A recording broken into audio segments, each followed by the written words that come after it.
Today for breakfast we're having bolo de milho, which is like Brazilian cornbread that has way much more sugar. Think about if like cornbread and a non-chocolate brownie had a baby. And this one has coconut in it too, which is my favorite.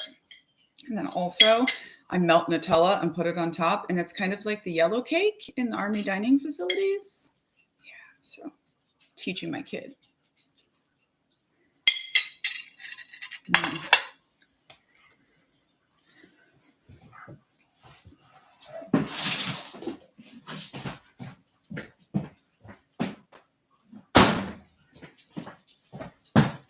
And in my journey of disordered eating, I'm trying to teach my body that breakfast is safe. And also, this is my scrap yarn project. So all of 2024, I kept my like pieces of yarn that were just pieces. And then I had 8 balls of yarn, and I had yarn, and then I had thread, embroidery thread, and then I had fuzzies, and I made this.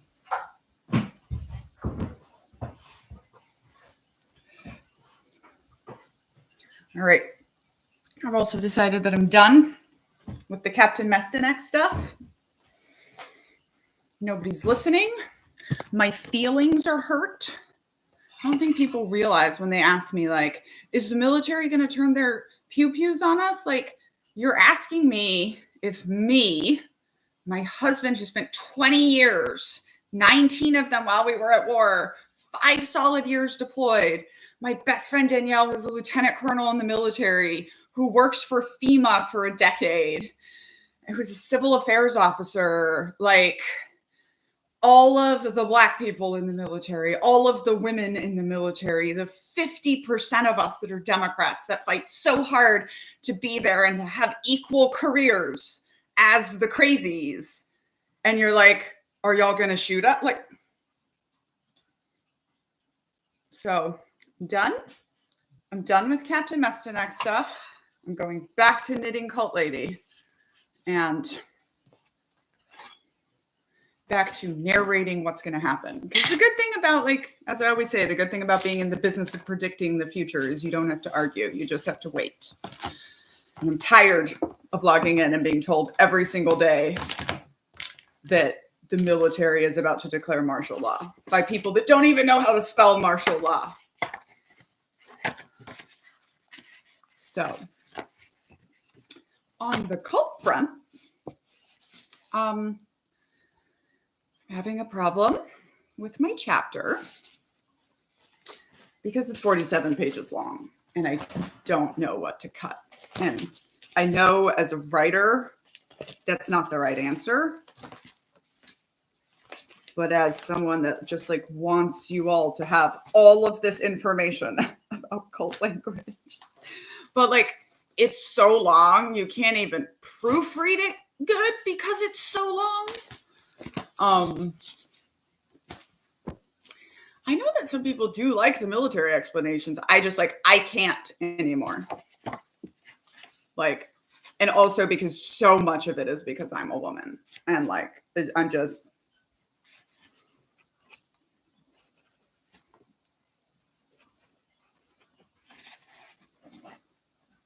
I'll continue to be here narrating the end of the world.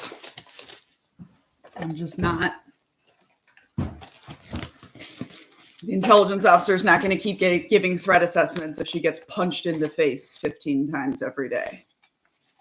She's just going to be like, I'll be here knowing things and not.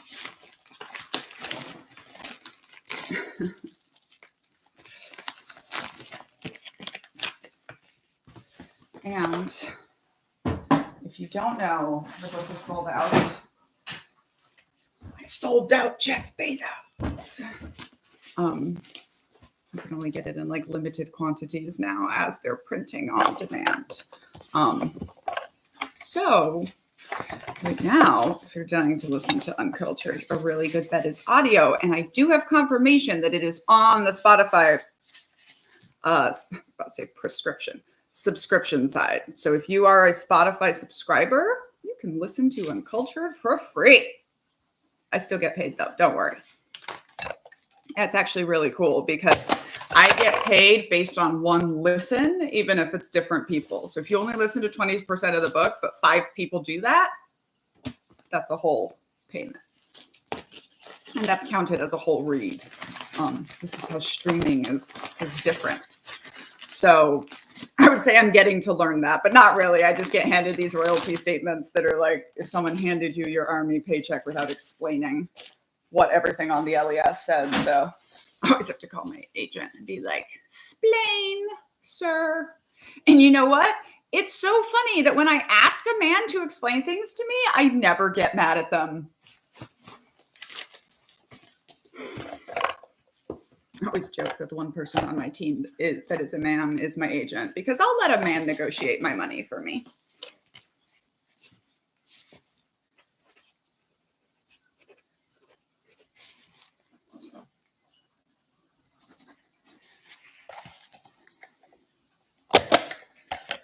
Oh yeah, the marshmallow thing. Oh, anyway. Yeah, so free on spot. I mean, free if you pay for a subscription. It's like how you get a free t-shirt when you run a $150 marathon. Okay, so the next meetup, February is going to be College Park. I think I need to, it's set for the 3rd week right now, but I'm actually going to do it right now. I'm changing it to the 4th because I can't have 3 evening events in a week. That is my basically deal with myself and my family. So I will be available at bedtime 5 nights a week. Okay, where's there it is, Cult Club. What I need to find is a way for people to get in touch with me if they want to be on it because I've lost control of my inbox. Thursday, we're going to change it to the 27th. Save. Okay. So, Cult Club is on the 4th Thursday of the month. And this month we're meeting in College Park, Maryland. Yep, finish the scrap on Twitter. I do get paid if you listen on Spotify, and I get paid streaming rates, which is cool. I also get a higher royalty rate for audio than for physical books because there's, less to produce. And I recorded it myself, and it was very hard. And I think I did an okay job. The editor of the New York Times Arts and Culture section said he was one of his favorite things of 2023. That's a cool way to spell Rayanne. So Rayanne's going to get a thing. Oh, I couldn't listen though, because then you won't be able to skim the really hard parts. And I think that would be hard. Read it again on Spotify. Thank you. Knitting at St. Cecilia's. Oh, I need to go to Boston sometime. Oh, Boston. I put in my chapter on language, I put about, I'm talking about exclusivity language. We are the best language. And so I use Harvard as one of the examples. And I'm and they point to 8 presidents and then I list a bunch of Harvard women, and then in parentheses, I'm and of course, Danielle Mustang. Yeah. Hopefully, my editor will let me be that cheeky. I do stamp every book, but also books are paused because it got out of control. And so I am hiring. Well, the publisher who's publishing Culting of America is coming aboard to help me with my champagne problems. And so the books, it was a big logistics delay. We were expecting 500 books this Monday, and instead we got told it won't even arrive at the publisher till the 18th. So sales are paused. If you're expecting a book from me, I'm working through it 50 to 100 at a time as I can source them in. And then when it comes back on TikTok, it will be cheaper, but it will come from a fulfillment house and not be signed.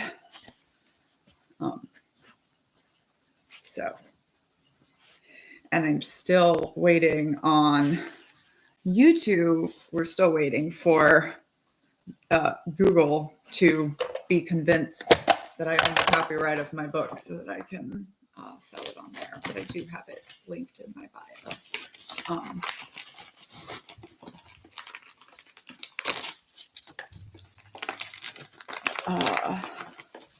Yeah, and so my stamp says, "What cults are you in?" And I had to shorten signature. If you thanks for being part of my community, you have an extra special book. But I didn't want to stop putting in "What cults are you in?" because I think that's the whole point of the book. So I made a stamp. It says, "What cults are you in? Knitting Cult Lady." And it's very satisfying, as Knitting Cult Baby would say.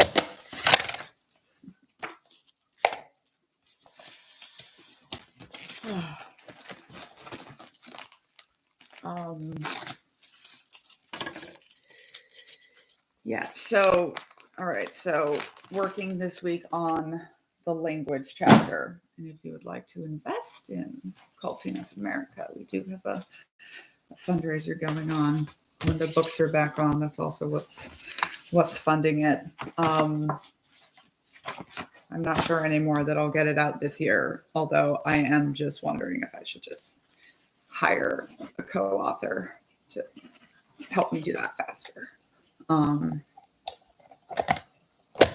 But also, I've been working on it for 2 years, so I don't know if I want to give part of it away like that. Anyway, I'm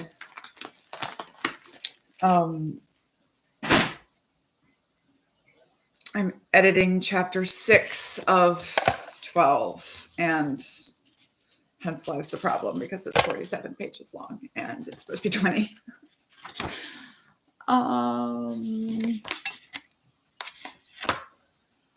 And like, I know it's my book and I know Uncultured was my story, but it's good because I listened to experts and my editor's quite good. And she also softens it up a bit.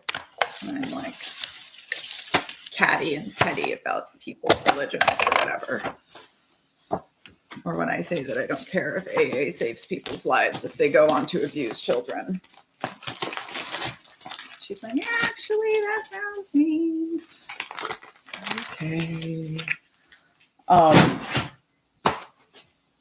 And also, of course, it's like this whole project. I'm newer to YouTube, but this whole being online started right alongside of starting Culting of America. Because like with Uncultured, I sort of failed to build a platform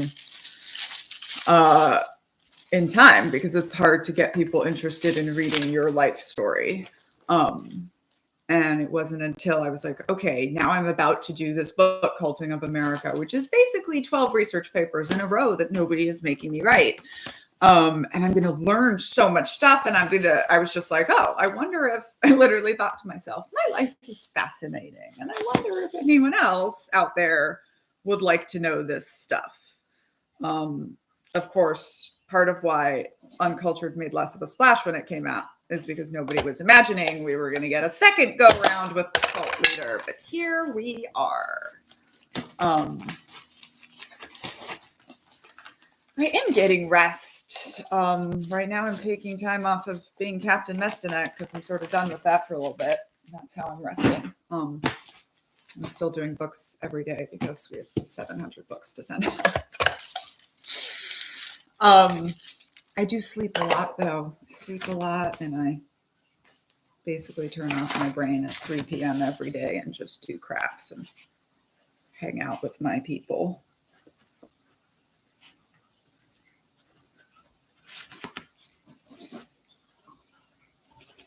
Except for 2 nights a week when I'm usually working. Pilgrims are still fighting the Puritans. Royalty is still a thing.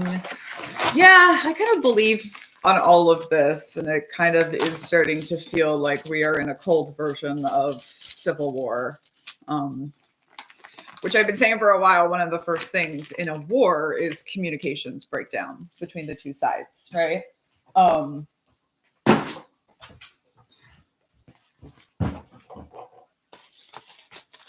Communications breakdown between the sides, and that has been happening. That has been the case for a long time.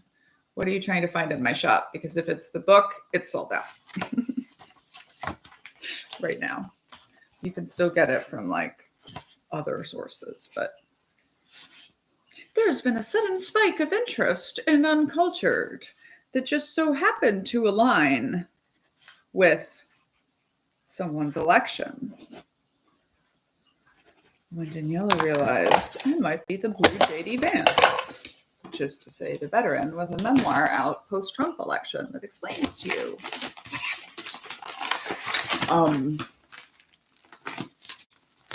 But yeah, I've actually sold Jeff Bezos out of books, and now they can only be purchased as fast as they can be printed. So it's been fun, but I'm confident that it's worth the wait. It has a 4.9 rating on audio.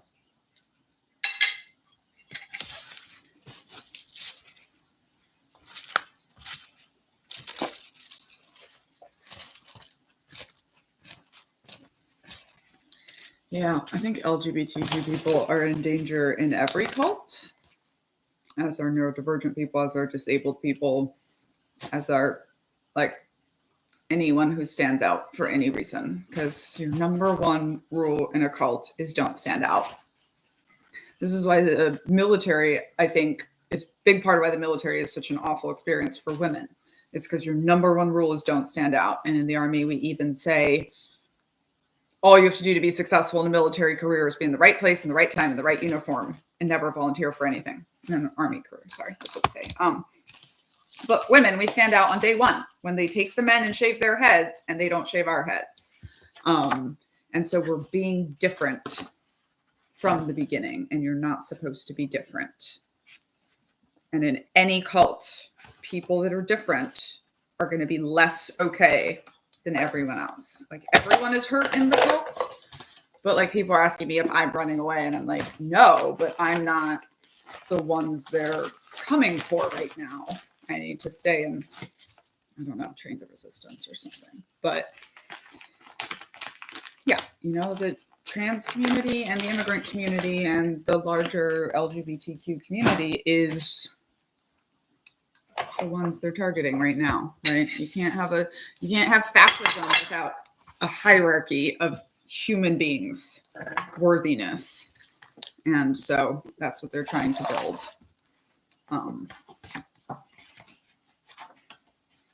I never knew there were so many people whose name was spelled Catherine until I started doing books.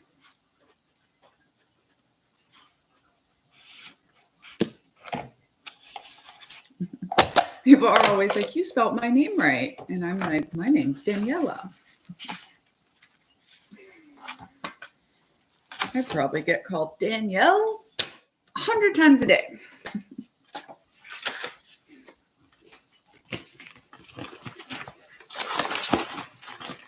The Cult of Maga. Yep. I have a whole playlist on that. Yes. Yeah, and the military, I feel like, doesn't know how to not other women soldiers, because, you know, the hair thing I just mentioned, people would be like, fine, shave your heads. But then we would fit in better with the in-group, but then we would be othered in the out-group, and we are already othered in the out-group. This is why the people who play the woman lieutenant in my musical are going to be trans men, because all women in uniform are just a little bit trans to civilian society, civilian American society. And in fact, I found out when I wrote my paper, Nice Girls Don't Join the Army, where I systematically debunked everything Hog's Breath and his shrivelly little man pearls stand for at Harvard. I found out that sociologists had to come up with a term for military women, And I disagree with the term they came up with, which was the third gender, because that is already used by Indigenous people for something else. And you, my audience, suggested I should call it the forced gender. And I feel like that's more correct. I am on YouTube too. Hi. I recognize you from like all my platforms.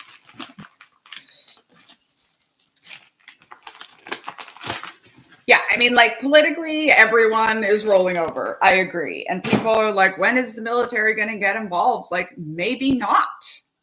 If there is just a completely non-military political coup, then the military is just going to go with the victor. But like people keep saying about Gaza, like, okay, Congress declares war. If Americans decide that they want to go to war, then the military is going to go to war. Invading other countries is what we do.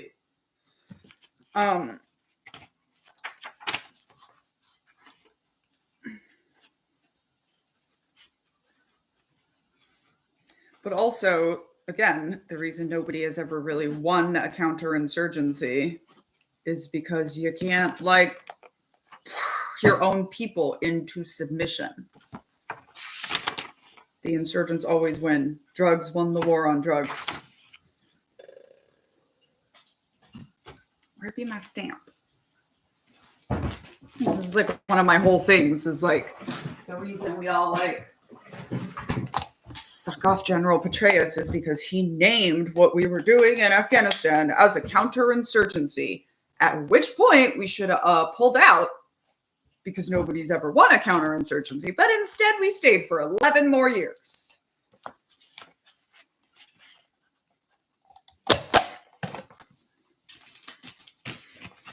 It was so crazy to be over there and just be like, we're not winning.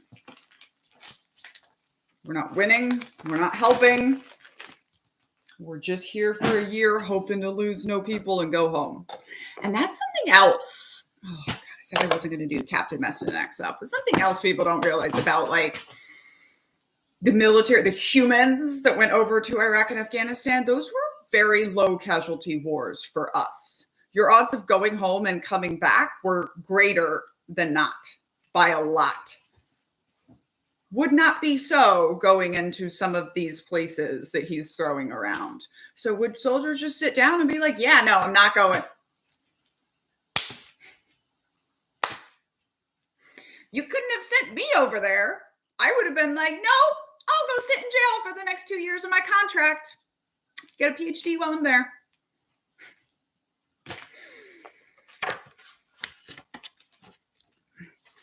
Of course he's saying they should just move because he's an idiot. He's an idiot. He studies dictators. He doesn't understand how our military works, that's for sure.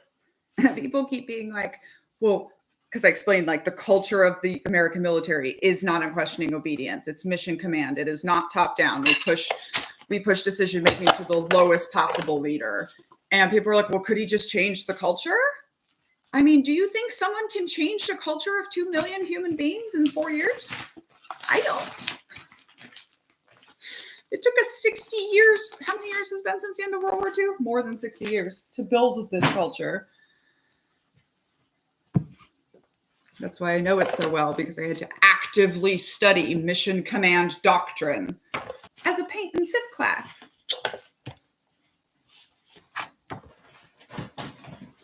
And it is funny because we all modern militaries, for the most part, all in democratic nations, changed their military culture because of World War II.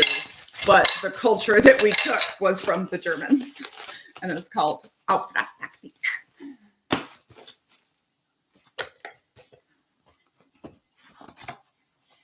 I also think it's really funny that, like, not only do I have all these areas of expertise, but I also grew up in post-dictatorship era Brazil and studied governance in Germany in college.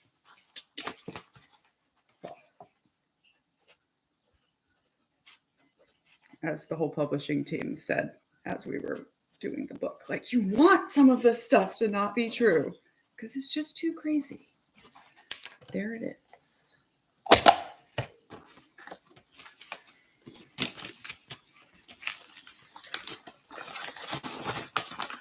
I'm also just so like, I'm so mad about the conspiracy theory about the helicopter still, and like how the left right now doesn't realize that they're implying that DEI was at fault. I keep hearing people be like, oh, was she maybe just like taking her life because she didn't want the president? The man was in charge. The white man on the radio was in charge of the helicopter, and the white crew chief in the back of the helicopter was more in charge of the safety of that helicopter than the woman who was training.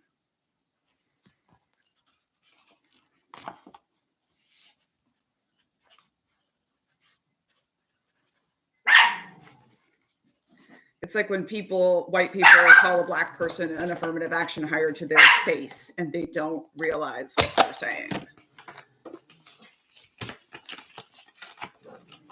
So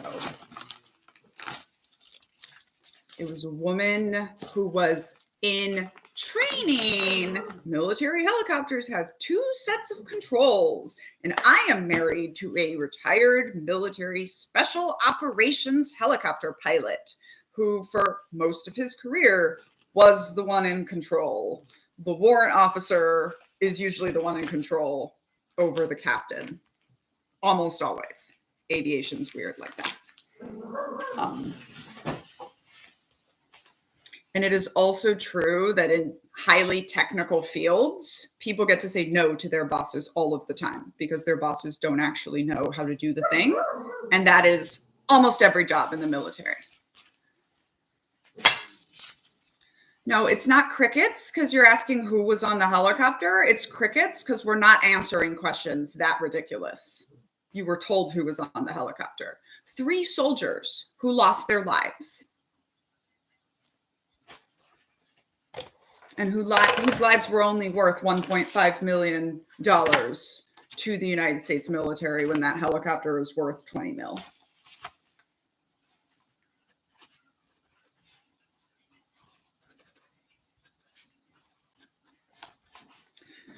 Going back to not talking about it. I'm just a fluffy lady covered in yarn that knows a lot about cults. Wait, audio's not working here?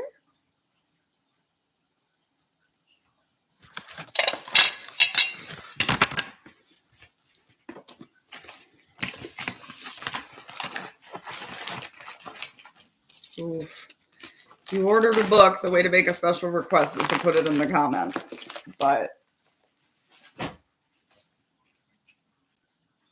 TikTok doesn't give me a way to sort through many, many orders easily, which Shopify does. That's the one thing TikTok needs to get better about. And it's funny. It's because they're protecting privacy so hard.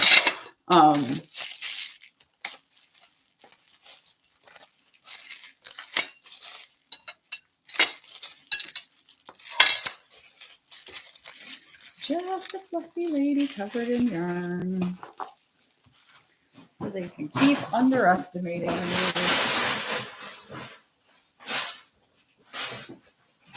And also the bros are right. It's not nearly as fun to scream at people about being ignorant when I don't have books to sell for it.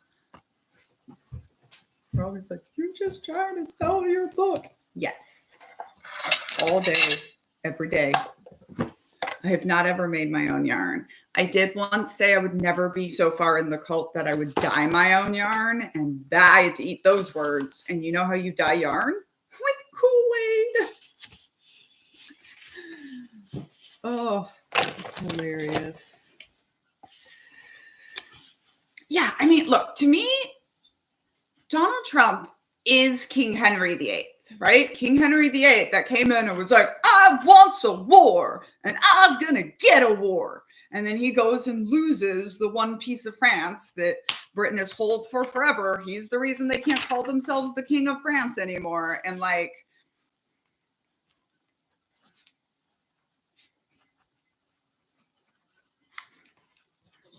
also beheads everyone ever close to him. So, you know. Oh, I love the King Henry VIII analogy. I use it in my book too. Oh, don't drink the Kool-Aid. Use it to dye yarn. Ah! I'm going to have to put that on a t-shirt. Amazing. Yeah, macadamia milk. Send me a message on TikTok shop. That would be good, because I'm not sure if I've like printed it out yet or not. And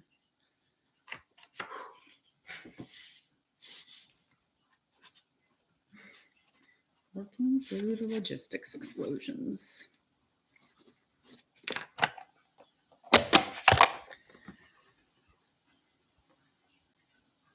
Okay.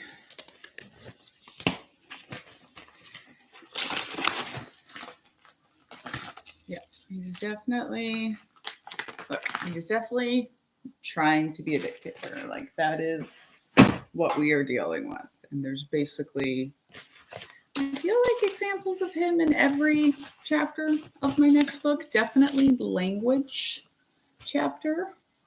And then the whole end, the fastest chapter that I wrote was chapter 10, ends justifies the means, because I've been writing about extremism and the military and the government since January 6th.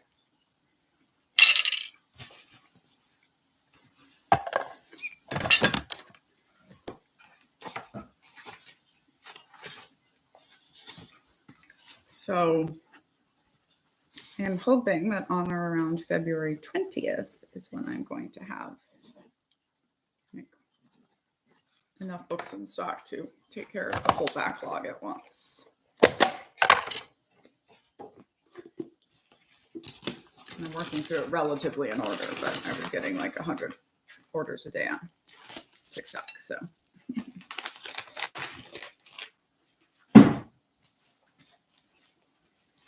I mean, I don't know what we do to stop him. I think we have to survive and we have to resist. That's the answer for when you're in a cult, you can't leave. But like, honestly, our politicians and judges and leadership are supposed to be stopping him, and they're not. So maybe we are going to be the first country to both give back rights without a fight and to also just let a dictator take the country. Usually they are not successful in that without the military, but it's not looking great.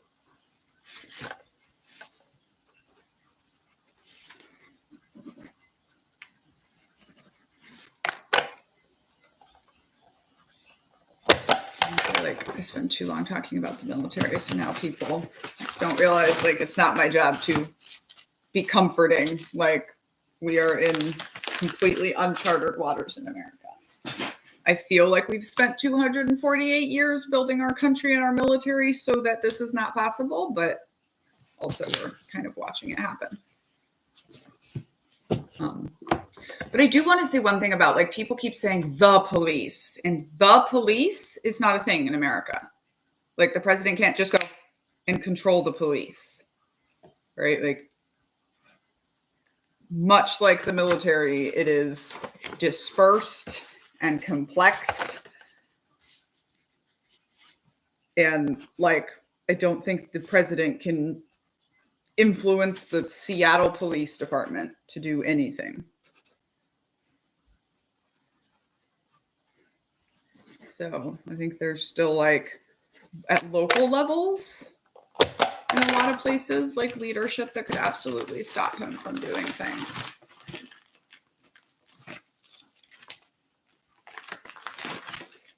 But yeah, we do need to organize and take our country back, and I don't know how that's going to happen.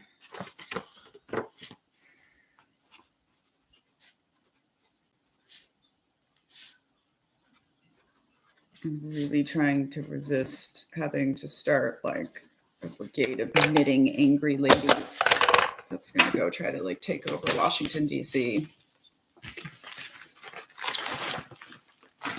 And you know what I want now, but nobody has created yet? Oh, I wonder if my publisher can do it. Like, I want a pair of knitting needles that look like swords. That's what I want. It would be so clever.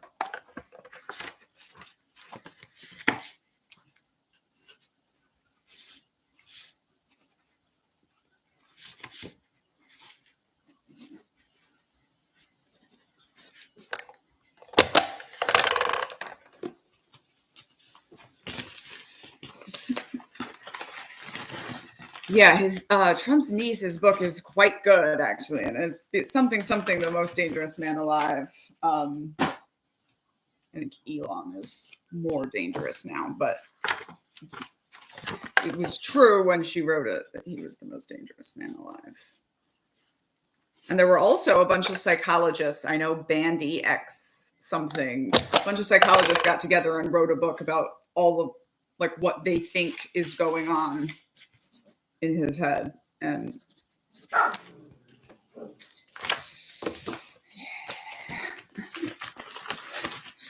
should redesign the logo to swords. Well, and like the whole sword thing came from because I got my emboss, and you could only pick from like a few like pre-selected images, and one of them was cross swords. And I was like, but if I put cross swords under knitting cult lady, it's not going to cross your mind that these are swords. Like these are going to be knitting needles to you.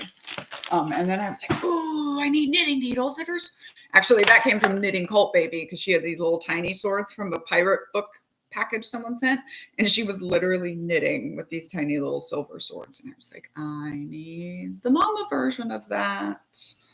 Well, the part, yeah, like knitting needles always have a stop at the end, unless you're doing circular or double pointed needles. But so just like at the stop part would be the sword hilts, and you wouldn't even hold them there. Probably you would hold them higher up on the sword part, but it would still be funny. So you can probably find someone who can like 3D print that. That's what I'm thinking about my publisher, actually.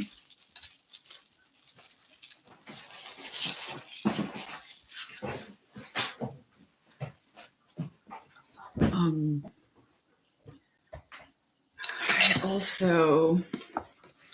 going to get this chapter done being edited this week and then just give it to my editor and be like, do your worst. But then I got to work on writing down the outline of the musical because I have met someone that's maybe someone.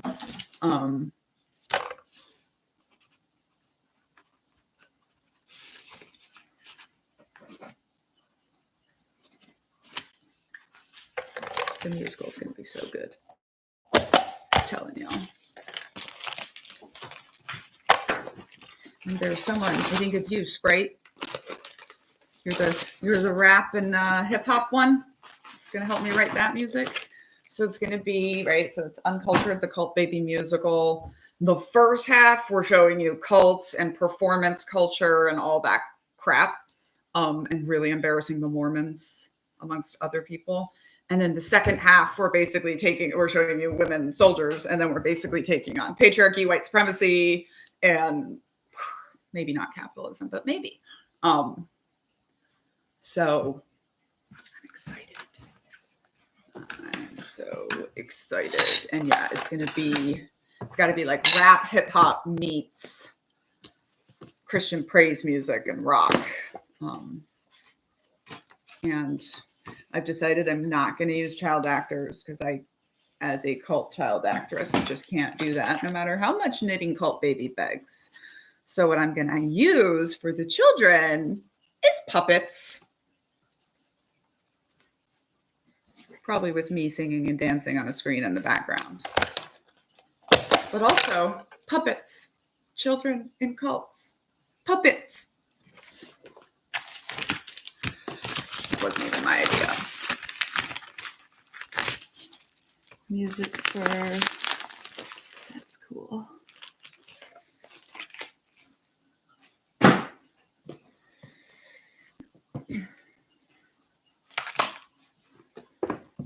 Yeah, so I've met someone who at least knows the process of how to make a musical and knows how to connect people. I always say the reason I have a book is because I'm a military planning officer.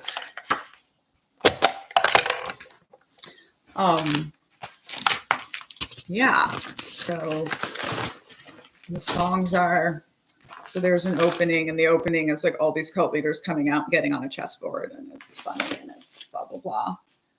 And then there's a song called The Making of a Cult Baby. Yeah. The Making of a Cult Baby. No, then there's the End Time Rap, of course, because I'm re-owning the End Time Rap. And the cult is called the Door Knockers. And they're supposed to look like Mormons, but they're called the Door Knockers. And it's going to be going back and forth between like the child puppets doing the rap and then the Door Knockers explaining the cult. And then the next song is called The Making of a Cult Baby. It's the 3 cult commandments. And then the next song is called Welcome to the Family International. And that's when, so at the end of the Cult Baby song, the Cult Baby is going to stop smiling and dancing for the camera, the puppet, right? And then the troubled teen industry is going to come and pull her away. And then back into the Family International, this is going to be the main woman character, just dressed like a teenager, smiling and dancing for the cult. So I need to cast it with people that can look both 15 and 25.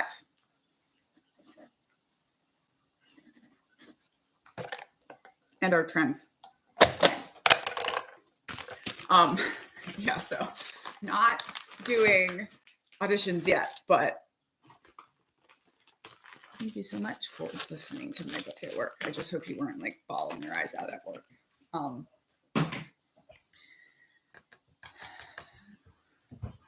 Well, so the cult that I came from, the Children of God, they renamed themselves the Family International. But also many cults refer to themselves as the family. This is a type of language manipulation that I talk about in the language chapter, familial language. This is your mother, brother, sister, father. And then it's going to be like a Mormon missionary branching. So when they're all getting their little flags and being told what countries they're being sent off to, and then they're all going to say, Welcome to the Family International in the language of the place they're going. And then the end is going to be, I want to leave the family. Then as the curtain comes down, the dad's voice is going to say, no, don't go telling people you were abused in our church. And then the teenager's going to say, Dad, you literally excommunicated Uncle Creepy for abusing us. Dad's going to say, we're not talking about that. Boom. And then everyone's going to run to go to the bathroom and get their drinks. They literally run. And then when it comes back, it's going to be all the 16 characters coming back out and getting on the chess thing. But this time they're all dressed in different military uniforms. And like all the different little culty groups. And there's like so many insider references that I can make just with uniforms that only people that wore that uniform will understand. Oh, it's going to be so fun. And then there's a song called Drink the Kool-Aid, which is basic training. There's a song called Have a Day, Have a Day. And then there's a song called Skinny, Skinny Blonde Woman. Then that's the climax. And then there's a final song that's going to be called Living With It. And the plan is that once the whole show is cast, then all like 50 of us are going to write the song Living With It together. And the only part I've written so far is because we were delayed adolescents. Now we got to have our delayed adolescence. And probably also most of the costumes are going to just be stuff I made myself. I even hear there's actually a specific award for theater where the costumes are all handmade.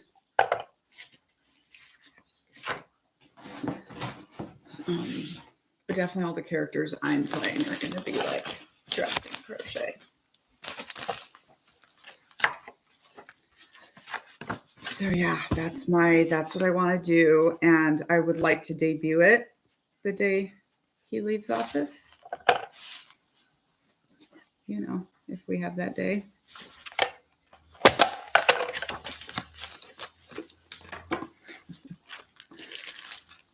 So do you mean who else is involved? Like, I have a team. So I have like Lizzie, who sometimes is on here, who's my talent manager, an agent, talent agent, who helps me sell stuff. I'm in the process of hiring a military spouse to be my virtual assistant. I have a research assistant helping me with the book. I have an editor and have a publisher. So there's some sort of wheeze going on. Certainly we'll also do, like a book of the musical and a movie, because why do we only have Hamilton?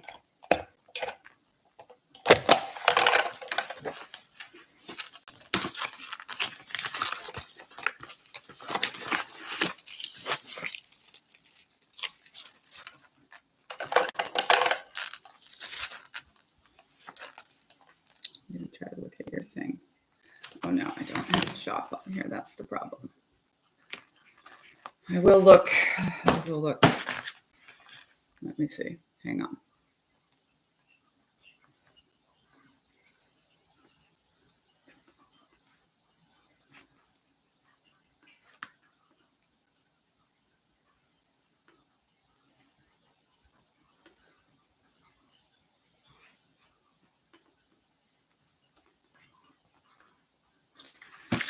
I'm not actually seeing messages in the TikTok shop. Also, if I don't see it and I mess it up, I'll send you another book.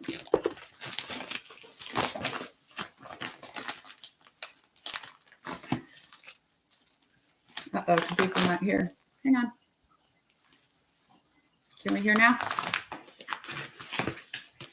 I've learned this before.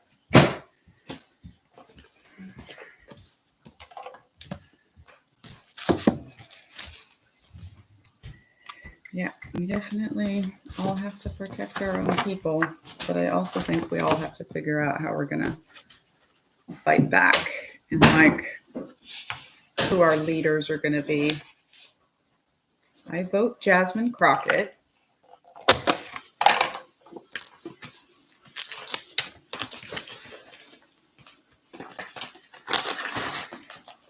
Yeah, and I think with the musical, I'm first of all, we cast 50 or 60 cult babies in something and veterans. And I guarantee you that we can run that entire musical lock, stock, and barrel. Secondly, I feel like once I make it, I'm going to have to keep it on the air for 10 years just to give all the cult babies who want to come dance and sing in it, a chance to come dance and sing in it. And that would be super fun.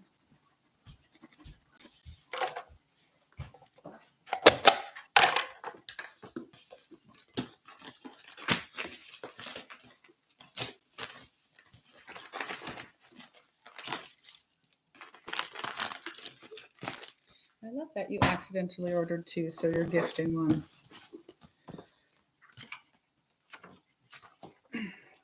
Is it still messed up? Is the sound still messed up? Oh, I feel you with the in-laws being Trump supporters.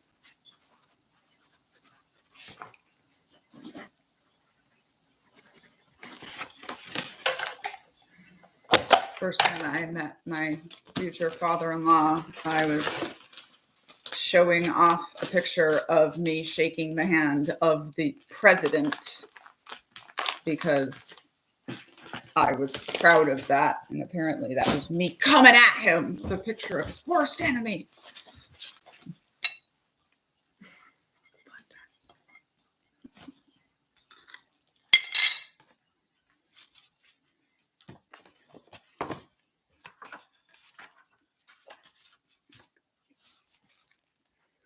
So the answer of this top, if I could make one, is yes and no. Because I made this top out of scraps of yarn that I collected all of last year. So could I make a brightly colored giant granny square top with fuzzy sleeves? Yes. Can I make it this cool without huge expense or a year's worth of saved scraps? I don't know.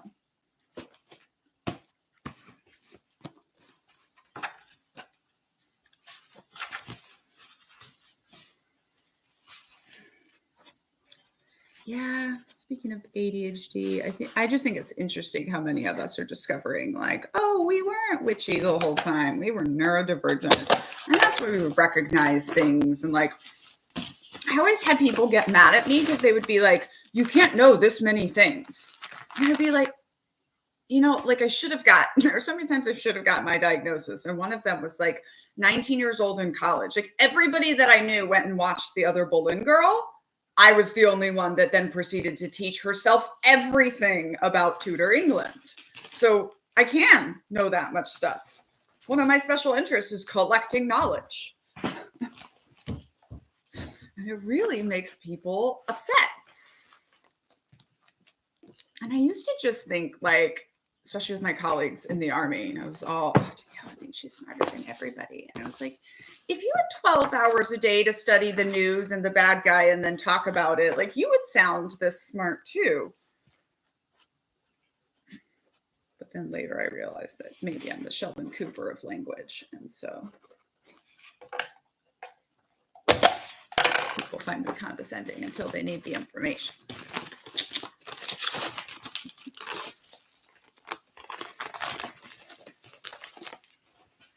These earrings, so like I buy these packages of jewelry to make my stuff on, but then I'm always like, I always get one thing that's like these earrings, and I'm like, yes, makes the whole $30 I spent on this worth it.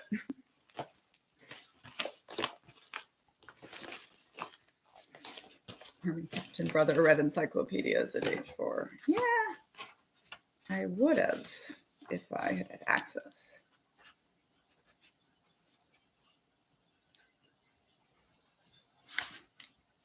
I feel like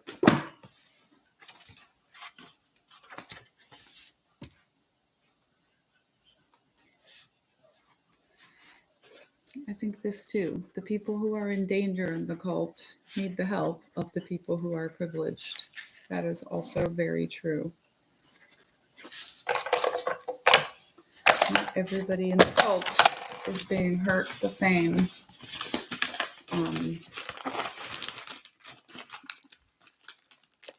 But also, we don't use Asperger's anymore because that was the name of the Nazi. And it's also the sort of ableist thing of, I'm one of the good autistics. High functioning, low functioning versus just, what do they call it now? High support needs versus low support needs.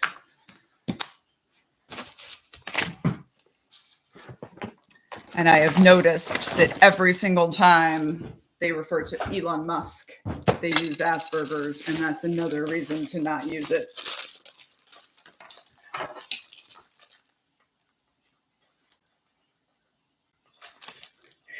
It also, I think, really hurts women and anyone who doesn't look like Sheldon Cooper.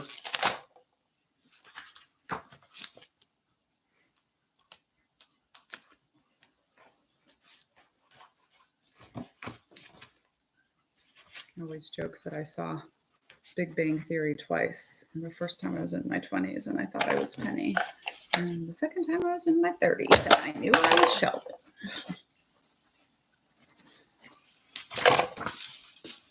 But instead of getting the cool young Sheldon upbringing that he had, I grew up in a car. Yeah, doesn't surprise me that Elon Musk self-diagnosed himself and called it that even after it was removed from the DSM. Oh, today we're just packaging books.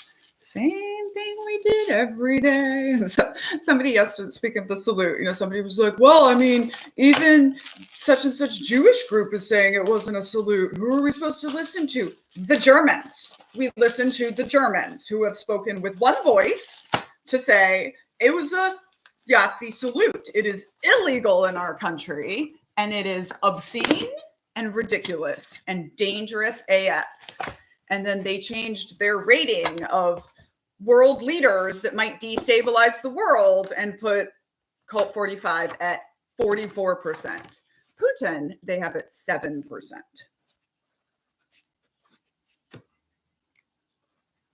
Like, you listen to the Germans.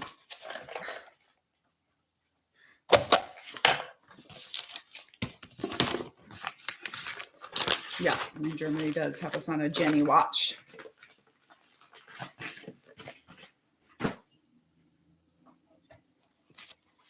Yeah, and he's done throwing his heart to the crowd before.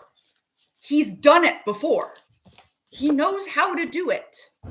This and the autism, oh my goodness. Like, this is like when white people use the N-word and then they blame it on being drunk.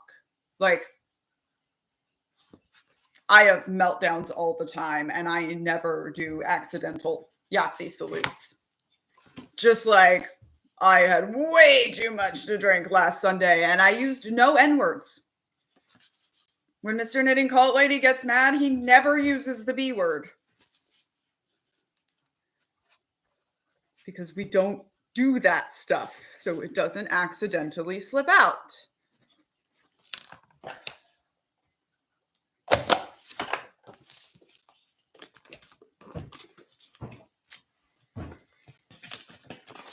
Best book of mine to start with as an ex-Mormon? I only have one book, which is Uncultured. But as an ex-Mormon, if you haven't read Educated, I would say read Educated first and then like graduate to Uncultured. And that was also the order and the reason they happened in. I read Educated and I was like, why didn't I write that first? And then I was like, oh, I'm going to write the next one of those.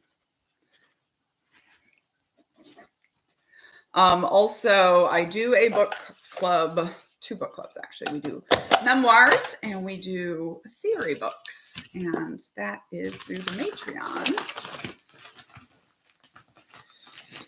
Yeah, the realization, I think, that you're neurodiverse is, so I had this realization. It was basically readers of the book suggesting it to me, and I had this realization on a Friday as some of our best friends were getting into town for their big MBA graduations. And like, I had to just be on, and it was really hard. And then proceeded years of, wait, that's not just Daniela's witchy brain. No.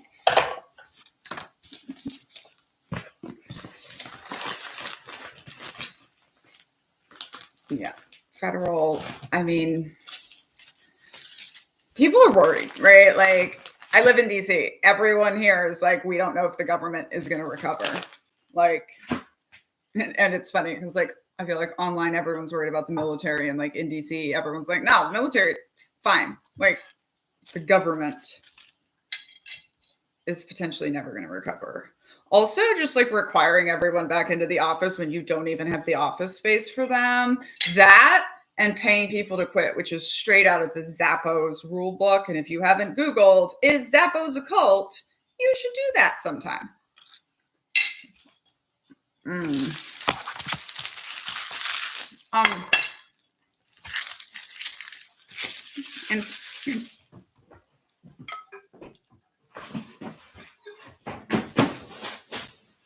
speaking of late diagnosed neurodivergent women, there was a book called A Little Less Broken by Marian Shambari, who I kind of know.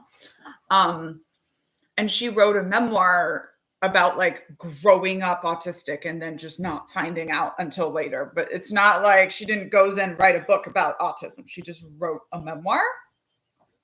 So it's very much a la Uncultured, which it's like, it doesn't matter if you've had the realization that what you grew up in is a cult or not yet. When you're relating to the story of the girl from the most extreme cult, yes.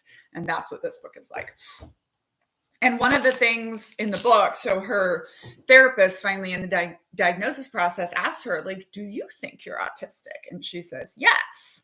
And then the therapist says, yeah, so do I. And then she says, and I think this is true about cults, she's like, because usually neurotypical people don't sit around asking themselves if they're autistic. And like, that's how I feel about cults. Like, never in good faith has someone asked me, is X group a cult? And they like didn't experience coercive control.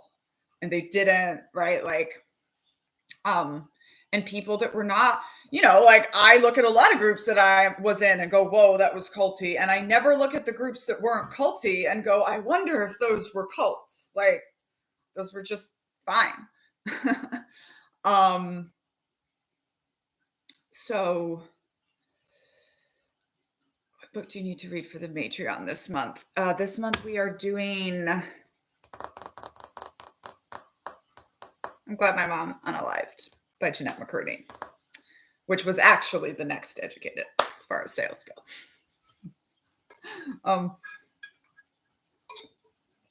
Very similar, I think, to the Realizing You're Queer. And actually, there's a lot of parallels I have found between like taking off masking being a cult baby and just being like, well, I fit in if you were born to stand out, and like coming out of the closet LGBTQ wise. And there's a phenomenal book called Covering: The Hidden Assault on Our Civil Rights by Kenji Yoshino. And we read like, oh, thanks so much for the money. We read one of these, an essay from it in a class I took on self and identity at Harvard. And I was like, oh, I have to read the whole book. And it's so good. Sorry, I just got an SOS text from someone, so I probably have to go pretty soon.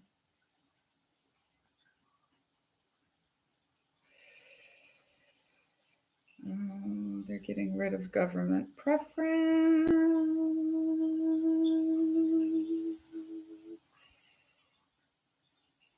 Yeah, Kama, do you want to come over?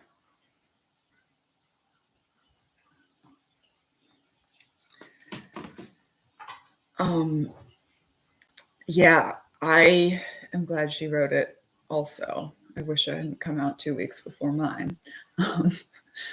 I took me like a year to read it. And then when I did, I was like, I have been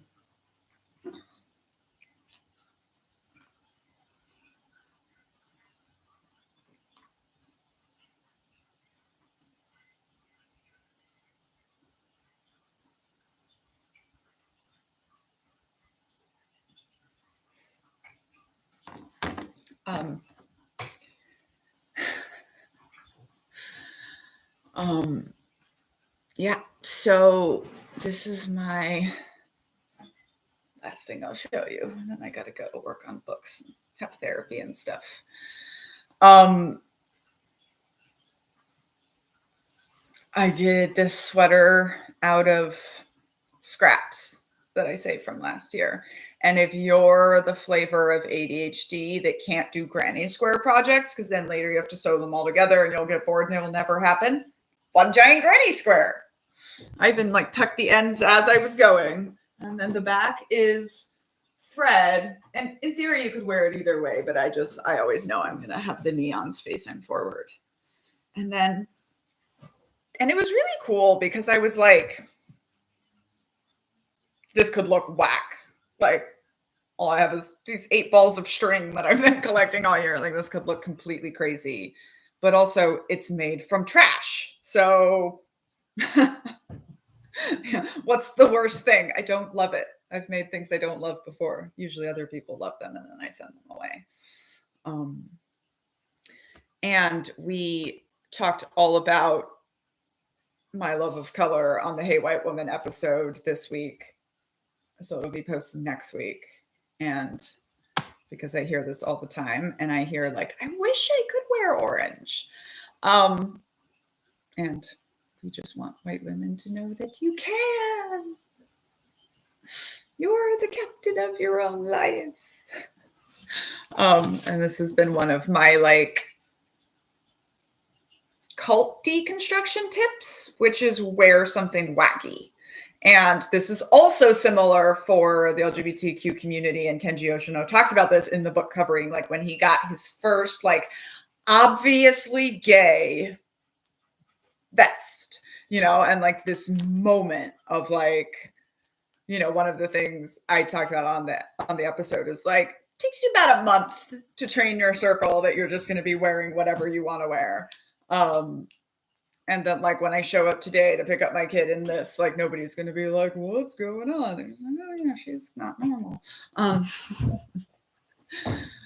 But also it's just like cults rely on appearance control so much, and so does the cult of white supremacy. And as we say in The Skinny White Woman part of the book, like you're good women in America are supposed to be quiet, skinny, and a light shade of beige. And just as soon as you stop doing any of that stuff, it's going to help you, I think, come out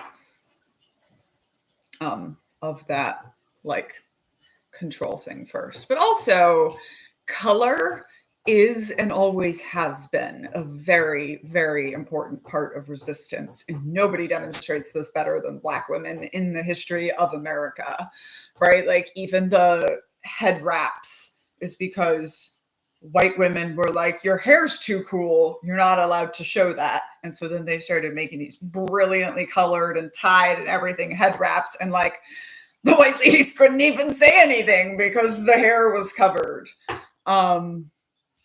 And both Mustache Man and Hugh Hefner hated red lipstick. And like, you only wear black, but like, what's your version of a wacky outfit? I just think it's such an important part of teaching yourself in like this visceral way that you are the captain of your life. You're allowed to wear anything you want.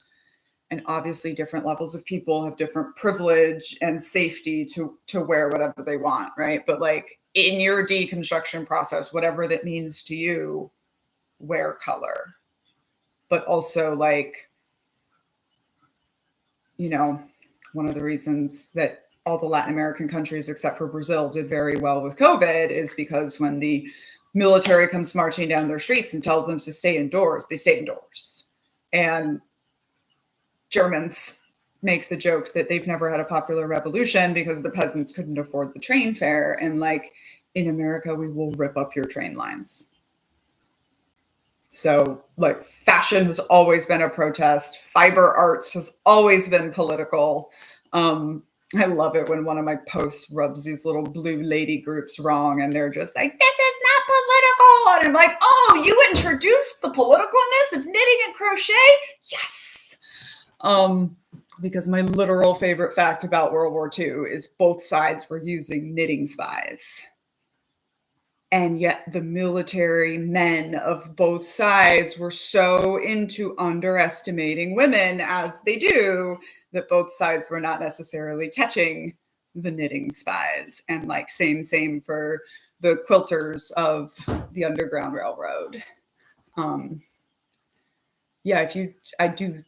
When I say we will rip up your train lines, I mean that if I was hypothetically writing a novel about a resistance, one of the first things the resistance would do would be to start ripping up train lines. And that would immediately impact almost everything in America. And then the entire military would have to spend their time and their effort policing train lines. Difficult and expensive to replace, easy to destroy, hard to police. So, like, hypothetically, that's what my group of heroines would be doing, just running around ripping out train lines everywhere, hypothetically. Okay, now I gotta go because I have therapy for entertainment purposes only.